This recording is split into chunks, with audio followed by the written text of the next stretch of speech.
तो कहानी की शुरुआत में हम एक लड़के टिम को देखते हैं जो अपने डैड के साथ हॉस्पिटल में था क्योंकि उसके डैड बहुत ज्यादा बीमार थे। टिम के डैड की हालत बहुत खराब थी, उनका दुनिया में बहुत कम वक्त बचा था। वो कहते हैं कि मैं चाहता हूँ बेटे, मेरी आखिरी ख्वाहिश है कि तुम एक म्यूजिशियन बनो, क्योंकि टिम के डैड भी म्यूजिशियन थे। उन्हें म्यूजिक बहुत अच्छा लगता था, साथ ही साथ वो ये भी मानते थे कि म्यूजिक से इंसान सब कुछ हासिल कर सकता है और टिम में भी ये काबिलियत थी, वो भी म्यूजिक को थोड़ा बहुत जानता था। अब जब टिम के डैड की मौत हो जाती है तो उसके कुछ महीनों के बाद टिम ऑस्ट्रिया की तरफ निकल पड़ता है क्योंकि वहाँ पर एक म्यूजिक स्कूल था। उसके डैड को बहुत से लोग जानते थे, इसीलिए उसे आसानी से स्कूल में एडमिशन मिल जाता है। ट्रेन में टिम को एक लड़की भी मिलती है जिसका नाम सोफी था। वो भी उसी स्कूल में जा रही थी जहाँ पर टिम जा रहा था। सोफी ने भी उधर एडमिशन लिया था, वो भी एक म्यूजिशियन बनना चाहती थी। अब वो दोनों ट्रेन में म्यूजिक को सुनते सुनते सो जाते हैं। जब उनकी आँख खुलती है तो दोनों ऑस्ट्रिया पहुँच चुके थे। टिम स्कूल पहुँच गया था, वहाँ पर उसे प्रिंसिपल से मिलवाया जाता है जो बहुत ही बुरा इंसान था। यहाँ पर पहले तो वो टिम के डैड की बहुत तारीफ करते हैं कि वो एक बहुत ही अच्छे म्यूजिशियन थे। टिम भी उन्हें बताता है कि मैं भी गाना गा लेता हूँ और वो पियानो पहले ही सीख चुका था। अब टिम को उसके टीचर से मिलवाया जाता है जो उसे उसके कमरे तक ले गए थे। वहाँ पर उसकी मुलाकात अपने रूममेट से होती है जिस लड़की के साथ टिम रहने वाला था। पर टिम के रूममेट को उसे देखकर बिल्कुल भी अच्छा नहीं लग रहा था क्योंकि पहले वो लड़का अकेला रहता था पर अब उसे टिम के साथ रहना पड़ रहा था। फिर बाद में वो ठीक हो जाता है और टिम को स्कूल घुमाने भी ले गया था। वो उसे वहाँ एक एक चीज के बारे में बताता है। तभी अचानक से एक लड़का सामने आकर टिम के रूममेट को मारने लगा था और टिम से ये भी कहता है कि इस इंसान से दूर रहो, ये तुम्हारे काबिल नहीं है। ये सब बातें टिम को काफी अजीब लग रही थी। टिम का रूममेट बताता है कि मैं इस लड़के से बहुत परेशान हूँ पर मैं कुछ भी नहीं कर सकता क्योंकि उसके डैड बहुत बड़े सिंगर हैं। मुझे भी वो लड़का बहुत बुरा लगता है पर हम कुछ भी नहीं कर सकते। अब अगले दिन स्कूल के प्रिंसिपल सबको हॉल में जमा करते हैं और टिम से सबको मिलवा रहे थे। कहते हैं कि ये हमारे स्कूल का नया स्टूडेंट है। सबके सामने प्रिंसिपल टिम को गाना गाने का कहते हैं। ये सुनकर टिम थोड़ा घबरा गया था क्योंकि उसकी पहले कोई तैयारी नहीं थी। प्रिंसिपल कहते हैं कि इसमें तैयारी की क्या जरूरत, गाना तो तुमने अपनी आवाज का इस्तेमाल करके गाना है, तो क्यों घबरा रहे हो। और मुझे नहीं लगता जो कोई अच्छा म्यूजिशियन या सिंगर हो उसे तैयारी की जरूरत होती है, इसलिए ज्यादा मत सोचो और गाना गाओ। टिम अब वहाँ पर सबके सामने गाना गाने लगा था जो गाना तो काफी अच्छा था पर प्रिंसिपल को पसंद नहीं आया था। वो कहते हैं कि ये हमारे असूलों के खिलाफ है, तुम्हें ये गाना नहीं गाना चाहिए था। अब यहाँ से आगे आपके सामने दो कहानियाँ चलने वाली हैं, एक तो इसी स्कूल की और दूसरी जादुई दुनिया, एक कहानी की दुनिया की। बचपन ही से टिम को कहानियाँ पढ़ने का बहुत शौक था। एक दिन वो एक कहानी पढ़ रहा था जिसका नाम द मैजिक फ्लूट था, एक जादुई बांसुरी जो इस मूवी का नाम भी है, जिसमें हर कहानी की तरह एक राजकुमार था जिसने प्रिंसेस को बचाना था। आज रात भी टिम बैठा वही कहानी पढ़ रहा था। तभी उसको रोशनी नजर आती है। वो उस रोशनी का पीछा करते एक लाइब्रेरी तक चला जाता है जहाँ पर जाकर वो एक खाली जगह पर किताब को रखता है। तभी वहाँ पर एक रास्ता खुल गया था। वहाँ पर रंग बिरंगी रोशनियों के गोले थे जो कि उसके इर्द गिर्द घूम रही थी। वो टिम से कहती है कि अगर तुम जादुई दुनिया में जाना चाहते हो तो एक कहानी का हिस्सा बनना होगा और फिर जो भी खतरे आएंगे उनका सामना भी करना है, अगर नहीं तो तुम इसी स्कूल में रह सकते हो। ये फैसला टिम को ही करना था। वो अपने लिए जादुई दुनिया को चुनता है। जैसे ही उन रोशनी के गोलों को ये बताता है तभी वो अचानक से अजीब सी दुनिया में पहुँच गया था। शायद ये जादू की दुनिया थी। वहाँ पर चारों तरफ रेगिस्तान था। टिम जब थोड़ा सा आगे जाता है तो उसके सामने एक बहुत बड़ा सांप आ गया था जो टिम पर हमला करने वाला था, मगर किसी तरह वो उससे बच जाता है और एक गार में आकर छुप गया था। टिम ये बात जानता था कि ये जादुई दुनिया है और इस कहानी में म्यूजिक का भी जिक्र था, तो इसीलिए टिम उस सांप को भगाने के लिए गाना गाने लगता है पर इस सांप पर उसका कोई असर नहीं होता। टिम उस गार से निकलकर भागने लगता है, तभी उसका पाँव फिसल गया था। वो गिरकर वहीं पर बेहोश हो जाता है। वहाँ पर अब 3 जादूगरनियां आती हैं जिन्होंने अपने जादू से उस सांप को सुला दिया था। अब क्योंकि टिम भी इस कहानी का हिस्सा बन चुका था तो उसे वो जादूगरनियां अपने साथ ले जा रही थी।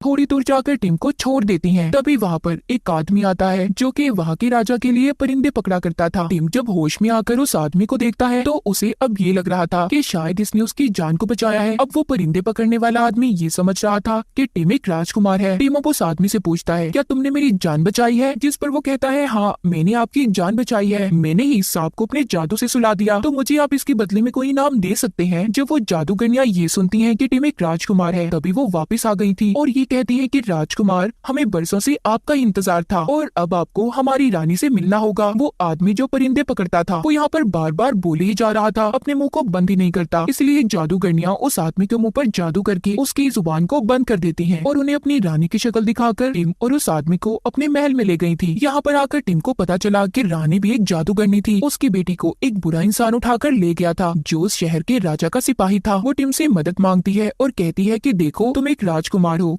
इसीलिए तुम्हें मेरी मदद करनी होगी। तुम्हें जाकर उस इंसान से मेरी बेटी को वापस लाना होगा। अब टिम भी हाँ बोल देता है और जाने के लिए तैयार था। इस सफर में उसका साथी परिंदे पकड़ने वाले आदमी को बना दिया गया था। 3 जादूगरनियां टिम को एक म्यूजिक बॉक्स भी देती हैं और मैजिक फ्लूट भी। कहती है कि ये चीजें हर मुसीबत में तुम्हारी मदद करेंगी। इन्हें अब उस इंसान यानी उस सिपाही तक जाना था जिसने रानी की बेटी को अगवा किया हुआ था। टिम जैसे ही अपना सफर शुरू करता है उसको पीछे से एक आवाज आती है। वो अचानक से जादुई दुनिया से वापिस अपनी असल दुनिया में आ गया था। मतलब कि उसी लाइब्रेरी में जहाँ से टिम जादू की दुनिया में गया था, उस दुनिया में जाने का एक वक्त था। टिम बस रात को ही उस दुनिया में जा सकता था। टिम को अगर अब दोबारा जाना था तो उसे अगली रात का इंतजार करना होगा। खैर अपनी दुनिया में वापिस आने के बाद वो इस बारे में किसी को कुछ नहीं बताता और आराम से अपनी म्यूजिकल क्लासेस लेने लगा था। वो असल दुनिया में अपनी दोस्त सोफी से भी मिलता है। जब रात होती है तो रात को वो दोबारा से उसी लाइब्रेरी में जाकर खाली जगह पर किताब को रखता है। तभी वो दोबारा से उसी कहानी यानी कि जादू की दुनिया में पहुंच गया था, मगर उस कहानी में वक्त वहीं पर रुका हुआ था। जब टिम यहाँ से वापस अपनी असल दुनिया में गया था, वहाँ पर जिस सिपाही ने रानी की बेटी को कैद किया हुआ था वो अब तक उसके साथ बुरा सलूक करता है। अब खैर टिम जादू की दुनिया में पहुंच चुका था। उसके साथ जो उसका साथी था वो अब उसी जगह पर आ जाता है जहाँ पर सिपाही ने रानी की बेटी को कैद किया हुआ था। यहाँ पर आकर टिम का साथी रानी की बेटी से कहता है कि डरे नहीं, मुझे यहाँ पर आपकी मॉम रानी ने भेजा है ताकि मैं आपको यहाँ से बचाकर ले जा सकूं। अब वो जल्दी से रानी की बेटी को बचाकर वहाँ से भाग जाता है। इनके पीछे वो सिपाही भी था जो रानी की बेटी का अब तक पीछा कर रहा था। ये जब यहाँ से भागते हैं तो इनको रास्ते में टिम मिलता है। ये सभी अब रानी की बेटी को बचाकर यहाँ से जाने वाले थे। तभी सिपाही ने आकर अपने साथियों के साथ इनको चारों तरफ से घेर लिया था। यहाँ पर टिम का साथी उसी म्यूजिक बॉक्स को बचा देता है जो इनको जादूगरनियों ने दिया था। वहाँ पर सिपाही और उसके जितने भी साथी थे सभी उस बॉक्स की आवाज से मदहोश होकर डांस करने लगे थे और देखते ही देखते गहरी नींद में सो जाते हैं। तभी यहाँ पर राजा भी आ जाता है। सभी लोग उसके सामने झुक गए थे। राजा पूछते हैं कि आखिर यहाँ पर सब कुछ चल क्या रहा है, जिस पर अब रानी की बेटी राजा को बताती है कि आपके सिपाही ने मुझे अगवा करके अपना गुलाम बनाया था और ये 2 आदमी मुझे यहाँ पर बचाने आए हैं। ये सब बातें सुनकर राजा को बहुत गुस्सा आता है। वो अपने सिपाही पर गुस्सा करता है और रानी की बेटी से कहता है कि अब तुम पर कोई जुल्म नहीं करेगा। मगर राजा यहाँ पर इन तीनों को इतनी आसानी से जाने भी नहीं दे सकता था। वो कहता है कि यहाँ से निकलने के लिए तुम्हें कुछ इम्तिहान देने होंगे। राजा के कहने पर राजा के सिपाही टिम और उसके साथी के मुंह पर कपड़ा डाल देते हैं। मगर ठीक उसी वक्त टिम अपनी दुनिया में वापिस आ जाता है क्योंकि वक्त खत्म हो गया था। मगर अब भी वो अपनी दुनिया में आकर किसी को कुछ भी नहीं बताता। इधर टिम का रूममेट उससे बहुत नाराज था क्योंकि टिम रोजाना आधी रात को उसे बिना कुछ बताए कमरे से चला जाया करता था, पर टिम अभी भी उसे कुछ भी बताने को तैयार नहीं था। उसी रात उसके पास सोफी भी आ जाती है जो उसके कमरे में आ गई थी, जो कि यहाँ की असूलों के खिलाफ था क्योंकि कोई लड़की किसी लड़के के कमरे में नहीं जा सकती थी।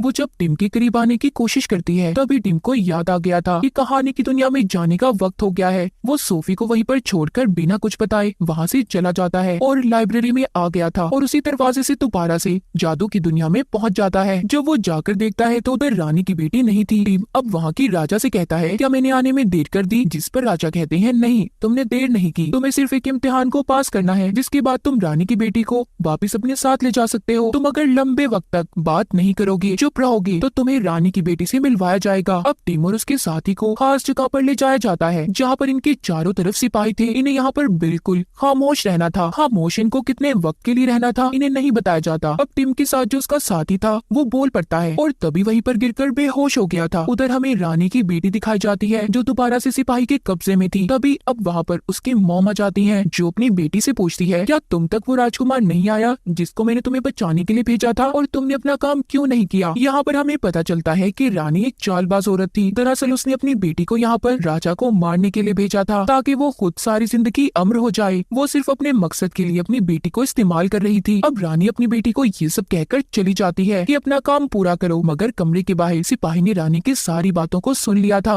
और जाकर इन सब के बारे में अपने राजा को खबरदार कर देता है कि राजा की जान खतरे में है। अब जब ये सब पता करने राजा रानी की बेटी के पास आते हैं तो वो सच बता देती है और बाद में टिम को यहाँ वहाँ ढूंढने लगती है। टिम उसे मिल तो गया था पर वो किसी से भी बात नहीं कर सकता था क्योंकि ऐसा उसे राजा ने करने का कहा था। रानी की बेटी उससे बहुत बात करने की कोशिश करती है पर टिम कुछ नहीं बोलता, इसीलिए वो वहाँ से चली गई थी। दिए गए वक्त के बाद टिम को आजाद कर दिया गया था क्योंकि उसने अपने इस इम्तिहान को पास कर लिया था। एक बार फिर टिम वापस से अपनी दुनिया में आ गया था। इस बार उसे पता चलता है कि सोफी को स्कूल से निकाल दिया गया है क्योंकि उसने स्कूल के असूलों को तोड़ा था। वो जल्दी से सोफी से मिलने जाता है मगर वो उससे मिलने से मना कर देती है क्योंकि वो उसी से नाराज थी क्योंकि टिम उसे सही सही से वक्त नहीं दे पा रहा था। टिम उसे समझाने की कोशिश करता है कि देखो, अगर हम दोनों को हमेशा साथ रहना है तो मुझे उस कहानी को खत्म करना होगा। पर सोफी इस बारे में कुछ भी नहीं जानती थी, तो इसीलिए वो उसकी किसी बात पर यकीन नहीं करती। अब वो अपने रूममेट के पास जाता है और उसको अपनी सारी कहानी सुनाता है कि कैसे वो असल और जादू की दुनिया में फंसा हुआ है, और उसको मैजिक फ्लूट के बारे में भी। मगर यहाँ पर उसका रूममेट भी उसकी बातों पर यकीन नहीं करता। खैर दोबारा से टिम उसी कहानी की दुनिया में जाता है। इस बार वो देखता है रानी सब कुछ तबाह करने वाली थी। वो राजा की हुकूमत को खत्म करना चाहती थी, इसीलिए उसने इस दुनिया में अपना काला जादू कर दिया था। सिर्फ टिम ही, यानी कि इस कहानी का राजकुमारी, सब कुछ ठीक कर सकता था। वो रानी की बेटी के साथ मिलकर जमीन पर रास्ता बनाता है जिससे चारों तरफ आग लग गई थी। टिम अपनी मैजिकल फ्लूट भी बजाता है जिससे अब वो दोनों नीचे पानी में गिर जाते हैं। इस कहानी को पूरा करने के लिए टिम को किसी भी कीमत पर रानी की बेटी को बचाना था, जो कि प्रिंसेस थी। अब प्रिंसेस को बचाना मुश्किल था, पर फिर भी किसी तरह टिम ने प्रिंसेस को बचा ही लिया था। रानी का काला जादू खत्म हो चुका था, राजा के शहर में सुकून हो जाता है और आखिर में यहाँ की प्रिंसेस रानी की बेटी को बना दिया गया था। कहानी पूरी हुई क्योंकि एक राजकुमार ने प्रिंसेस को काली दुनिया से बचा लिया था। टिम सबको जादू की दुनिया में अलविदा बोलकर वापिस अपनी असल दुनिया में लौट आता है। अब उसे बचाना था तो अपने प्यार को। सोफी जा चुकी थी। टिम जल्दी से स्टेशन की तरफ भागता है। उसे लग रहा था कि वो यहाँ से चली गई, मगर वो वहीं पर उसे मिल गई थी। वो दोनों एक दूसरे के गले लग जाते हैं। टिम ने असल दुनिया को भी जीत लिया था और जादुई दुनिया को भी, और इसी के साथ